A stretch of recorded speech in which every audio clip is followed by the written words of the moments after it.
What's good, YouTube? It's your boy Humble Warrior. Back with y'all with another video.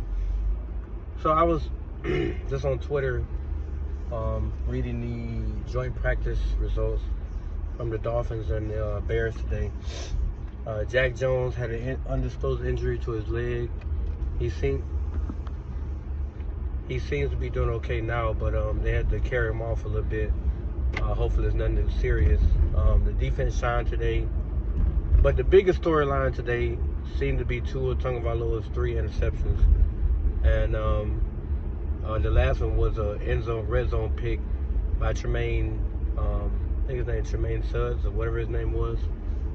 But my whole thing to that was, so he threw 3 picks. He threw one the entire training camp, 1 pick.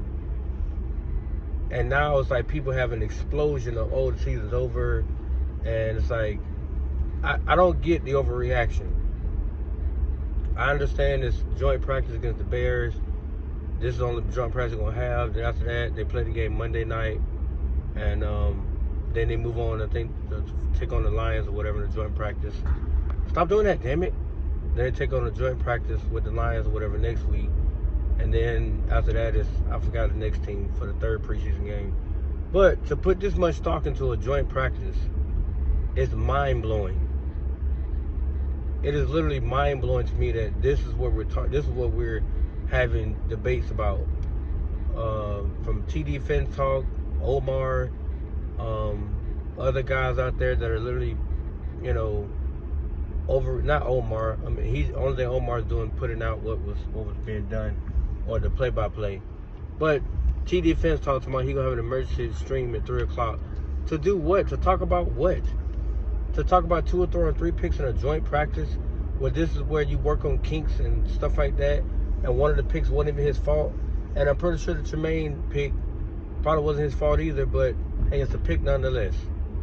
They said the Jalen Waddle pick was his fault, even though Jalen Waddle caught the ball on the screen but got blown up. So I guess it's his fault too, because he, maybe threw as I said, hospital ball or whatever you want to call it. It just, to me, it's like, it grinds my gears that this is what they want to talk about. They have nothing else. They have no other game film to go on.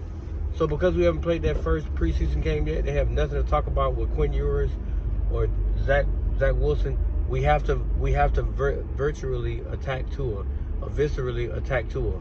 We have to eviscerate him after throwing 3 picks in the practice. Like, simmer the fuck down, all of y'all. Like, is it that deep? Even Travis Winfield said that the offense struggled, but they showed resilience. They showed clips of fighting back. They showed the grit and toughness that everybody wants to see, even against a physically imposing Bears defense. Because they gave Caleb Williams ass fits.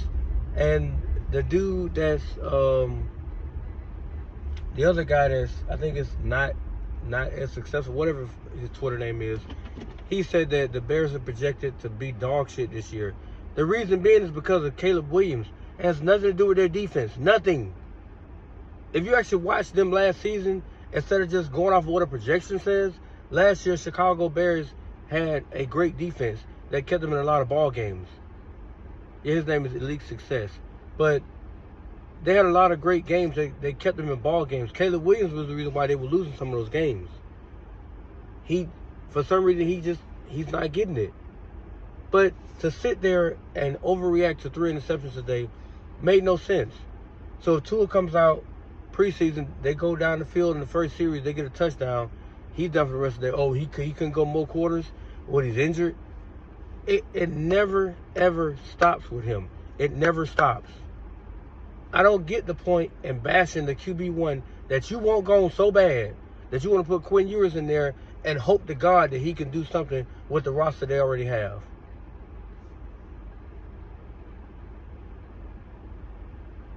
I'm not even bothered by that. But for it to be practice and this overreaction, that's what I'm irritated about. Like, bro, it's practice. They do film study, they do go back and look at this, and they can make a lot of corrections. That's it. Jordan Brooks shined today. So did Minka Fitzpatrick. So did Jack Jones. So did a couple other guys. They shined a lot today.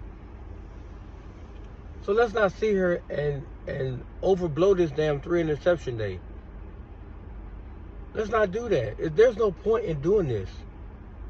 There's really no point in taking all that energy and throwing it into one person to say, oh, it's all his fault that the offense is like this today. Jalen Wright had a shitty day today. Jalen Water had a shitty day today. The receivers had a really shitty day today. But they have to learn how to combat themselves against physically imposing corners. The best way to do that is to get physical yourself.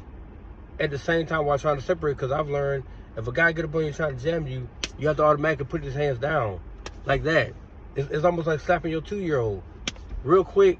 Well, not slapping your 2, that's a bad analogy. But it's like somebody trying to grab you. You're forcefully pinning the ends against them to get off the line to do what you have to do. Because they're going to get physically imposing, but you have to impose your will back through route running, separation, anticipatory timing, and rhythm.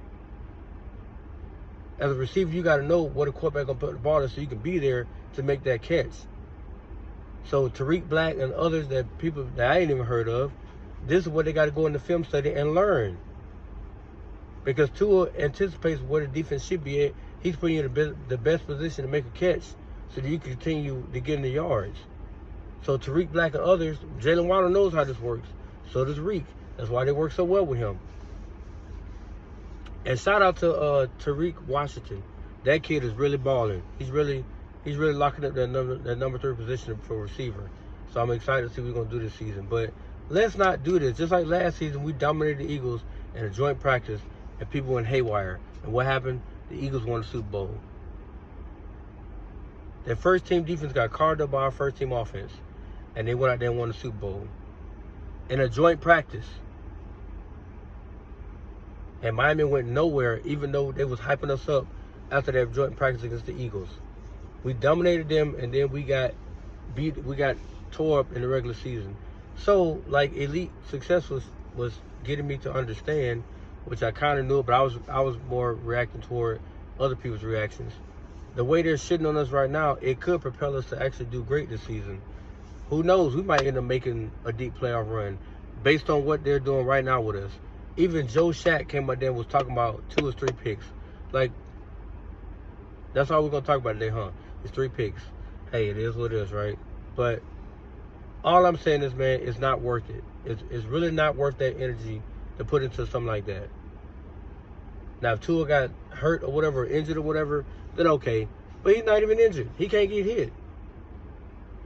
So, he still got a red jersey on. All they need to do is touch him. That's all they can do. But it's the same culprits every time. The same ones. But they call themselves monumental lifetime fans. And my question to you is, if you are a fan, and if your team is in a joint practice session, and they're getting, reps and stuff like that to get better, why are you overreacting to whether they do good or they do bad? What's the overreaction for?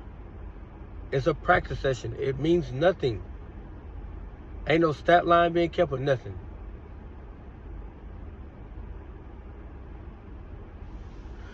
But on that note, guys, I'm good with my little one. I'm in his daycare now, so like I said, to me it was pointless, but I guess I get with you guys later on because Shador got his game, so peace.